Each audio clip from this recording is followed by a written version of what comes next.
মেহেরিন নতুন চাকরি পেয়েছে শুনলাম। আরে দূর ও, এগুলি ফালতু চাকরি বাতিল করে দিছি। 5,000 টাকার চাকরি। আরে কিসের 5,000, 30,000 টাকা বেতন। মিহিনের চাকরির খবরে খুশির বদলে শুরু মা আহিংসা।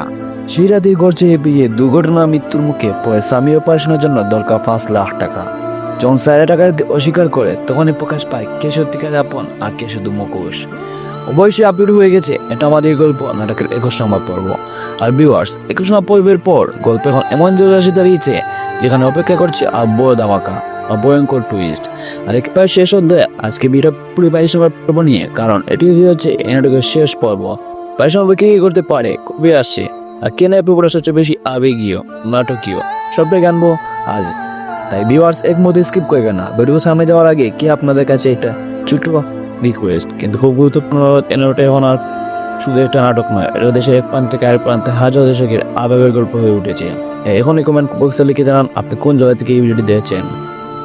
ঢাকা, চট্টগ্রাম, সিলেট, রাজশাহী, খুলনা, বরিশাল, রংপুর, যে জায়গা থেকে দেখুন দেখুন নিজের জেলার নাম লিখে একটা পরিচয় দিয়ে যান। আর যারা এখন আমার চ্যানেল নতুন দর্শক, এই মুহূর্তে চ্যানেলটি সাবস্ক্রাইব করে পাশে বেল আইকনটি অন করে রাখুন, কারণ শেষ পরের প্রতিটা আপডেট সবার আগে পাবেন আপনারাই। বর্তমান সময়ে সবচেয়ে আলোচিত নাটক এটা আমাদের গল্প প্রচুর হচ্ছে তার চূড়ান্ত পর্বে।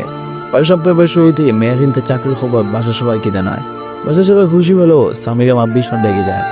সে বলে উঠে বাড়ির বউরা কখনো বাইরে কাজ করতে পারে না, রাগারাগি করে সে স্বামীকে কথা শোনায়। দুদিন ঈদের রুমে চলে যায়। রাতে ফাহাদ বাসায় ফিরে আসে। সেও জানতে পারে মেহরিন চাকরি পেয়েছে। খাবার টুকরো বিষয় নিয়ে আলোচনা শুরু হয়। ঠিক তখনই স্বামীর মা বলে উঠে চাকরিটা ক্যান্সেল করে দিয়েছি, মাত্র 5,000 টাকার চাকরি। কিন্তু একথা মাঝে স্বামীর ফুসে স্পষ্ট করে বলে 5,000 টাকা নয়, 30,000 টাকা বেতনের চাকরি পেয়েছে মেহরিন। এই কথা শুনে সায়রার হিংসা জ্বলে উঠে। এরপর আরো একটু দৃশ্য, সায়রা বাবা অনেক বাজার করে ফাহাদও বাসায় আসে। এই সুযোগে স্বামীর মা সবার সামনে মেহরিনকে ছোট করে অনেক কথা বলে। এইসব অপমান সহ্য না করতে পেরে স্বামীর বাসা থেকে বেরিয়ে যায়। কিছুক্ষণ পরে ভয়ঙ্কর অ্যাক্সিডেন্টে স্বামীর গুরুতর অবস্থায় হাসপাতালে ভর্তি করা হয়। বাসায় খবর যায়, সবাই দুই হাসপাতালে আসে। ডাক্তার জানায় অপারেশন যাওয়া লাগবে 5 লাখ টাকা। টাকা জোগাড়ের চেষ্টা চলছিল। এরপর যে মেহরিন ফাহাদের কাছে টাকা চাইতে যায়, কিন্তু স্যার স্পষ্ট টাকা স্বীকার করে। সবাই যখন অসহায় তখন এগিয়ে আসে স্বামীর বন্ধু আর স্বামীর ফুফা। তাদের সাহায্যে স্বামীর অপারেশন সম্পন্ন হয়।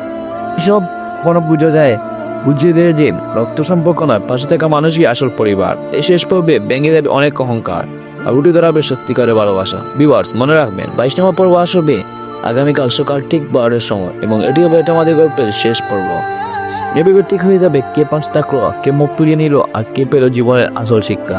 তবে আপনার বলা মেহরিনের চাকরি নিয়ে এই আছেন আপনার কেমন লাগলো, স্যারের সিদ্ধান্ত ঠিক ছিল কমেন্ট বক্সে অবশ্যই জানাবেন, এবং লিখতে বলবেন আপনি কোন জায়গা থেকে দেখছেন। তো বন্ধুরা আজকে আমাদের এখানে শেষ করছি, খুব শীঘ্রই আবার দেখা হবে 22 নম্বর পর্ব নিয়ে। ততদিন ভালো থাকুন, সুস্থ থাকুন, ধন্যবাদ।